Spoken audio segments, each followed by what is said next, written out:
సహాయం చిన్న కథ. ఒకసారి ఓ యువజంట కారులో వెడుతున్నారు.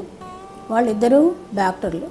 హైదరాబాద్ నుంచి విజయవాడ దగ్గరున్న వాళ్ళ పల్లెటూరుకు వెడుతున్నారు. దారిలో వర్షం మొదలైంది. అలా నెమ్మదిగా వెడుతుంటే కారుకి ట్రబుల్ ఇచ్చింది. కదలననే మొరాయించింది. వీధి దీపాలు లేవు. దగ్గరలో ఎక్కడా మెకానిక్ షాపులు కనిపించట్లేదు. ఏం చేయాలిరా భగవంతుడా అనుకుంటుంటే ఆ దేవుడే పంపినట్లుగా ఎదురుగా ఓ స్కూటర్ మీద వెడుతున్న వ్యక్తి వీరి దగ్గరికి వచ్చి ఏమైంది అని అడుగుతాడు. విషయం తెలుసుకుని, నేను ఆటో గ్యారేజ్ నడుపుతున్నాను, ఇప్పుడే ఇంటికి బయలుదేరాను, నేను ప్రయత్నిస్తాను అని ఒక గంట సేపు అటు ఇటు తిప్పి చూసి మొత్తానికి కారు కదిలేలా చేశాడు. ఈ డాక్టర్ దంపతులకు ఆనందం ఎంతగానో అనిపించింది. మేము నమ్ముకున్న ఆ దేవుడే నిన్ను పంపుకుంటాడు, రిపేర్కి ఎంత అయింది అని అడగం, కానీ ఇది మాత్రం తీసుకోవాలి అంటూ కొంత డబ్బు తీసి ఆ మెకానిక్కి ఇవ్వబోయారు. అప్పుడు అతను ఏమన్నాడో తెలుసా? అయ్యా, మీరు ఆ గ్యారేజ్ వద్దకు ఈ కారు తీసుకువచ్చినట్లయితే నేను రిపేర్ చేసి దానికి కావాల్సినంత ధనం తీసుకునేవాడిని, కానీ ఆపదలో ఉన్నవారికి సహాయం చేసి ప్రతిఫలం ఆశించకు అని మా గురువుగారు చెప్పారు. ఇప్పుడు మీరు ఆ పరిస్థితిలో ఉన్నారు. నాకు తెలిసిన పని కనుక నేను చేశాను, దయచేసి డబ్బులు ఇవ్వద్దు, మీరు వెళ్ళిరండి అని చెప్పి ఆ మెకానిక్ అక్కడి నుంచి వెళ్ళిపోయాడు.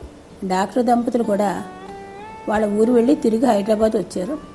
వాళ్ళు సొంతంగా ఒక హాస్పిటల్ పెట్టుకున్నారు. చాలా మంచి పేరు తెచ్చుకున్నారు. కొన్ని సంవత్సరాలకి అదొక పెద్ద సూపర్ స్పెషాలిటీ హాస్పిటల్గా పేరు పొందింది. ఇక ఈ మెకానిక్ అతనికి గ్యారేజీలో నష్టాలు వచ్చి నమ్మిన పార్ట్నర్ మోసం చేస్తాడు, అప్పుల పాలు అవుతాడు. చేసేది ఏమీ లేక హైదరాబాద్ వచ్చి ఏమైనా ఉద్యోగం వెతుక్కుందామని స్కూటర్ మీద వస్తుండగా యాక్సిడెంట్ అయింది. బాగా దెబ్బలు తగిలాయి. అతని వారు ఎవరూ తెలిసిన వారు లేకపోవటం వల్ల రోడ్డు మీద వారు దయతలిచి పక్కనున్న హాస్పిటల్కి తీసుకువెడితే యాక్సిడెంటల్ కేసు ఎవరు హామీ సంతకం పెడతారు, మేము చేర్చుకోము అన్నారు. అందులో ఒక అతను సూపర్ స్పెషాలిటీ హాస్పిటల్కి తీసుకువెడదాం, ఆ డాక్టర్ గారు మంచివారు, చూడొచ్చు అని అక్కడికి తీసుకుని వెళ్తారు. అక్కడున్న డాక్టర్లు ఇతనికి ఎంతో కష్టపడి చికిత్స చేస్తారు. ఇతను మామూలు మనిషి అవడానికి 4 రోజులు పట్టింది. ఈ మెకానిక్కి ఆశ్చర్యం కలుగుతుంది. ఇంత పెద్ద హాస్పిటల్ బిల్లు ఎంత వేస్తారో అని భయపడిపోయి దానికి ఎవరు ఆపరేషన్ చేస్తారో తెలుసుకుని అతనిని కలవటానికి పెడతాడు. బాబు, నేను పేదవాడిని, అన్ని రకాల చితికిపోయాను, నాకు ఒక చిన్న ఇల్లు ఉంది, అది అమ్మేసి నీ బాకీ తీర్చుకుంటాను అని అంటుంటే, ఏమయ్యా మమ్మల్ని గుర్తుపట్టలేదా? కొన్నాళ్ల క్రితం విజయవాడ వెళ్ళే దారిలో మా కారు రిపేర్ అయితే బాగు చేసి నువ్వేం చెప్పావో గుర్తు తెచ్చుకో, ఆపదలో ఉన్న వారికి సహాయం చేసి ప్రతిఫలం ఆశించకూడదని చెప్పావు, గుర్తుందా? అదే మేము ఈరోజు చేసిన పని.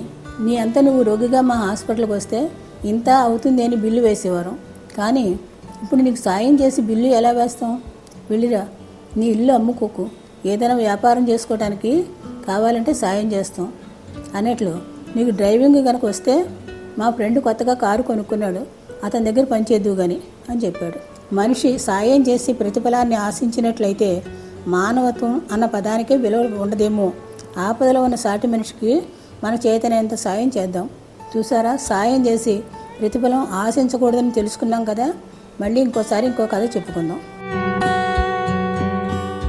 Thank you for watching this video. If you enjoyed it, please hit the like button and the bell notification icon. Like, comment, and subscribe.